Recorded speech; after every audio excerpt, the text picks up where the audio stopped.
الشيطان الرجيم بسم الله الرحمن الرحيم وصلى الله وسلم وبارك على سيدنا محمد وعلى آله وأصحابه أجمعين. Nous entamons aujourd'hui, Inch'Allah Ta'ala, le verset numéro 6 de Surat Al-Baqarah, dans lequel Allah Jalla wa Ala nous dit إِنَّ الَّذِينَ كَفَرُوا سَوَاءٌ عَلَيْهِمْ أَأَنذَرْتَهُمْ أَمْ لَمْ تُنذِرْهُمْ لَا يُؤْمِنُونَ سَوَاءٌ عَلَيْهِمْ أَأَنذَرْتَهُمْ أَمْ لَمْ تُنذِرْهُمْ لَا يُؤْمِنُونَ.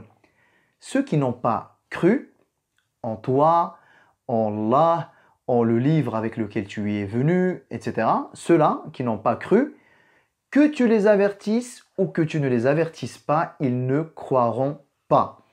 Alors, la première réflexion en lien avec ce verset concerne un lien qui peut exister comme ne pas exister entre ce que nous fournissons comme effort, les actions que nous menons dans la vie et les résultats que nous espérons obtenir. Alors, si on fait attention à ce verset, on remarquera qu'il y a deux actions de verbe. Le verbe croire, ceux qui n'ont pas cru ne croiront pas à la fin du verset, et le verbe, l'action d'avertir, que tu les avertisses ou que tu ne les avertisses pas. Alors concrètement, ici le message il est directement au prophète sallallahu alayhi wa sallam. Le fait d'avertir, c'est le travail du prophète sallallahu alayhi wa sallam. Ça fait partie de son travail. Il ne fait pas qu'avertir, mais avertir, c'est incontestablement une partie de sa mission.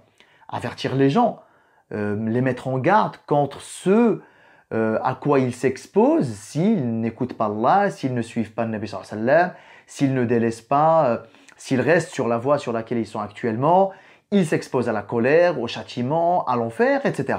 Donc le Nabi sallallahu alayhi wa sallam est tenu d'avertir les gens. Cela fait partie de son travail. Cela veut dire qu'il en a la responsabilité. Cela veut dire que ça relève de sa responsabilité personnelle. Le fait de croire, ça ne relève pas de sa responsabilité. Le fait que les gens croient ou ne croient pas n'est pas sous la responsabilité du prophète sallallahu alayhi wa sallam. Ça ne relève pas de son travail. Comprenons par là, il ne sera pas questionné sur la croyance et sur la foi des gens. Il ne sera pas questionné pour savoir est-ce que les gens l'ont suivi ou pas. Par contre, il sera questionné sallallahu alayhi wa sallam sur l'accomplissement de sa mission. Et ça, c'est un vrai principe de vie. Parce que vous et moi, nous sommes dans cette vie amenés à agir, à faire énormément de choses en espérant un certain résultat. Le Nabi sallallahu alayhi wa sallam lui-même, en avertissant les gens, il ne les a pas avertis juste pour les avertir. Il les a avertis pour deux raisons. Alors, je parle déjà de la première. La première raison, c'est que Allah le lui a demandé. Ça peut paraître anodin, mais c'est le cœur même de la mission. Allah le lui a demandé. Allah Ta'ala le dit dans plusieurs versets. Lorsque Allah Ta'ala a pris l'engagement des prophètes, les prophètes, au pluriel, c'est un engagement que Allah a pris de tous les prophètes. Donc, ils agissent d'abord parce qu'Allah le leur a demandé. Mais ils ont agi parce que concrètement, il y avait un résultat attendu qui peut venir comme ne pas venir. Mais en tout cas, intérieurement, ils espéraient ce résultat-là. Le Nabi sallallahu alayhi wa sallam, en avertissant les gens, qu'est-ce qu'il espérait? Il espérait les voir adhérer à son message. Il espérait, concrètement, il espérait les voir sauvés de l'enfer. Il espérait les voir rentrer dans la miséricorde d'Allah subhanahu wa ta'ala. C'était son espoir. Lorsqu'il a réuni sa famille, lorsqu'il s'est adressé à Quraysh, lorsqu'il allait accoster toutes les tribus arabes qui venaient à Makkah, c'était pour leur propre salut à eux. Nabi sallallahu alayhi wa sallam n'y gagnait pas lui directement. C'est vraiment poussé par sa clémence, par sa miséricorde. Allah subhanahu wa ta'ala lui-même a qualifié le Nabi sallallahu alayhi wa sallam de Raouf Rahim. Il est affectueux, doux, clément, miséricordieux. Ces caractéristiques-là font que le Nabi sallallahu alayhi wa sallam, quand il voyait une personne sur le chemin de Iblis, sur le chemin de l'Maghdoubi alayhim, sur le chemin de Dallin, le Nabi sallallahu alayhi wa sallam, ça l'attristait. Mais pas parce que ouais, bah, je parle pour rien, on m'a pas écouté. Non, non, non, attristé, vraiment. Parce que bah, il avait mal pour ces gens-là. Il était triste pour ces gens-là. Donc il avait un espoir de les voir, alhamdoulilah, devenir croyants. Mais cet espoir-là en lui-même n'est pas suffisant. Et le message de ce verset, c'est ce n'est pas parce que, Ya Rasulallah, sallallahu alayhi wa sallam, ce n'est pas parce que tu espérais leur adhésion, tu espérais leur islam, tu espérais leur salut que cela arrivera. Ton travail s'arrête à l'avertissement. Allah, il lui a répété et rappelé énormément de fois dans le Coran. In alayka illa al-balagh. Ton travail, c'est juste de transmettre. Wa ma arsalnaka alayhim hafidha. Nous ne t'avons pas envoyé à ces gens-là en tant que garant de leur salut. Tu es juste garant de quoi? Tu es garant de la mission. Tu es garant de la transmission. Tu es garant de l'avertissement. Tu es garant du conseil. Tu es garant on va dire du travail d'orientation. Tu es garant de cela. Tu n'es pas garant du résultat. Tu n'es pas garant de leur salut. Et ça, subhanallah al-azim, en quoi ça m'intéresse? Moi qui ne suis pas prophète, moi qui ne suis pas directement concerné par ce verset-là, parce qu'on pourrait croire, bon voilà, Allah il s'adresse au prophète sallam, moi je ne suis pas concerné. Si, je suis extrêmement concerné. Et je vais vous donner des exemples qui sont, Inch'Allah ta'ala, très concrets. Alors les personnes qui regardaient cette vidéo, qui êtes parents, comme moi, alors en tant que parents, ben, vous savez que nous avons une mission. Nabi sallam avait une mission. Vous et moi, les parents, nous avons également une mission. Laquelle? La mission de veiller sur nos enfants. La mission de les protéger. La mission de les avertir. Tenez, c'est la même chose. Les avertir. Attention, si tu fais ça, tu risques ça. Si tu ne fais pas ça, tu t'exposes à ça. Fais ça et tu verras que tu auras ça. C'est pas un petit peu la même chose? Nous ne sommes pas un petit peu les prophètes vis-à-vis de nos enfants? Nous ne sommes pas en quelque sorte les représentants du prophète sallallahu alayhi wa sallam au sein de nos foyers? N'a-t-il pas dit sallallahu alayhi wa sallam kullukum ra'in wa kullukum mas'ulun 'an ra'iyatihi, vous êtes tous des responsables, littéralement des bergers, et vous êtes tous responsables de vos troupeaux respectifs? Nous avons cette mission en tant que parents. La mission de les protéger, de les orienter, de les conseiller, de leur apporter, on va dire, de la subsistance quand ils sont vraiment dépendants de nous, etc. On leur transmet des choses, on les instruit. Pourquoi on fait cela? Je crois que si on comprend pourquoi nous on fait ça, on comprendra pourquoi Nabi sallallahu alayhi wa sallam a aussi fait ça. Nous faisons tout cela envers nos enfants parce que nous espérons le bien pour nos enfants, parce qu'on a peur pour nos enfants, parce que on sait de quoi est faite la vie, on sait quel est le danger qu'ils risquent s'ils font telle ou telle chose, on sait quelle est la voie du salut pour nos enfants, on sait quelle est la voie la voie de la perdition pour nos enfants. On le sait parce que nous avons une expérience de vie, parce que nous sommes passés par là, parce que nous savons des choses qu'ils ne savent pas. Nous sommes vraiment plus à même de les aider. Nous faisons tout cela pour que nos enfants soient épargnés des grands problèmes de la vie, pour qu'ils soient sur une vraie voie droite, pour qu'ils soient des adultes responsables, honnêtes, droits, fiables, autonomes, qui répandent le bien autour d'eux. C'est ce qu'on aimerait pour nos enfants. On aimerait, c'est un souhait, c'est un espoir, c'est un désir. Mais vous et moi, vous le savez très bien, ce n'est pas parce que nous avons fait notre boulot de parents que cela marchera nécessairement. Oh, combien de parents! Ils ont parfaitement fait le travail, mais ça n'a pas marché pour leurs enfants. Et oh, combien de parents n'ont pas du tout fait le travail nécessaire et Allah subhanahu wa ta'ala en a décidé autrement pour leurs enfants. Les efforts du prophète sallallahu alayhi wa sallam ont fonctionné avec certains, n'ont pas fonctionné avec d'autres. Les efforts, au même titre, les efforts de beaucoup de parents, alhamdoulilah, ont abouti, mais n'ont pas abouti pour beaucoup d'autres parents. La morale, c'est quoi? Alors si, tout en faisant ce que nous devons faire, cela ne garantit pas le résultat, pourquoi on le fait? Je veux dire, si on m'avait dit par exemple, tu sais Samy, tout ce que tu vas faire pour tes enfants, on te le dit tout de suite, hein, ça ne fonctionnera pas. Si moi m'avait dit ça, vous comprenez l'idée qu'il y a derrière?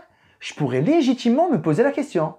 Ben pourquoi alors faire tout cela? Pourquoi alors me sacrifier? Pourquoi alors prendre de mon temps, de mon énergie, de mon argent? Pourquoi surmonter tout ça? Pourquoi endurer toutes les difficultés qui sont inhérentes à la mission parentale? Si on m'avait dit, de toute façon, tu sais Samy, si j'applique le verset à nous en tant que parents, tu sais, tes enfants, que tu leur donnes la meilleure des éducations ou que tu leur donnes la pire des éducations, voire tu ne leur donnes pas d'éducation du tout, de toute façon, ce sera de mauvaises personnes. Vous imaginez si on m'avait dit ça? Ça allait m'affaiblir. Mais à quoi bon travailler? À quoi bon œuvrer? À quoi bon faire tous ces efforts? Et c'est une vraie question légitime. Si nos efforts sont condamnés à ne pas aboutir, ben pourquoi on les fait? Allah Ta'ala dit au prophète sallam clairement, que tu les avertisses ou que tu ne les avertisses pas, de toute façon, ils ne croiront pas.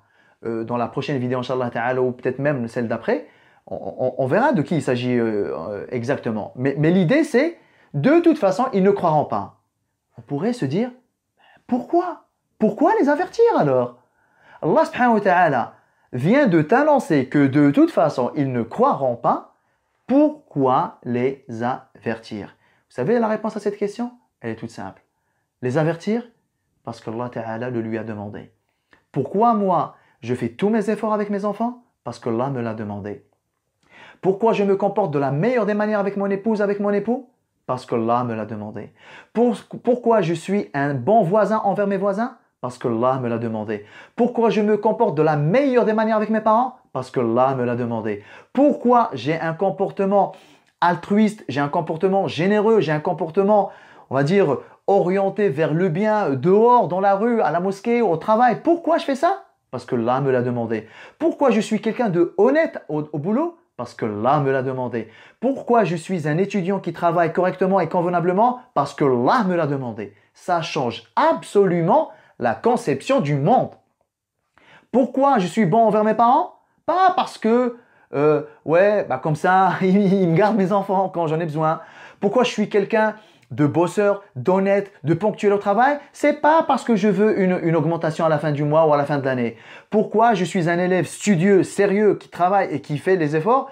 Pas parce que, je veux finir le premier de la classe. Pourquoi je suis quelqu'un de généreux? Pas parce que on dira, oui, c'est quelqu'un de très actif, etc. Pourquoi j'agis? J'agis parce qu'Allah me l'a demandé et ça fait de moi une personne particulière. Vous savez quoi? Ça fait de moi une personne qui n'attend aucun retour de la part de personne, qui n'attend aucune considération de personne. Ça fait de moi quelqu'un qui n'attend aucun remerciement, aucune gratitude, aucune reconnaissance de la part de qui que ce soit. Je n'attends rien de la part de personne. Je n'attends pas de mes enfants qu'ils deviennent des gens extraordinaires, tout comme je n'attends pas de mes parents qui me gardent mes enfants, je n'attends pas de mon patron qui m'augmente. Tout ce que je le fais pour Allah subhanahu wa ta'ala parce qu'il me l'a demandé. Et si ça marche, c'est une cerise sur le gâteau. Si, en ayant fait tout ce que j'ai fait, alhamdoulilah, ça a fonctionné et mes enfants sont devenus les personnes que je voulais qu'elles deviennent, c'est quand même une cerise sur le gâteau, c'est quand même une réjouissance personnelle, etc.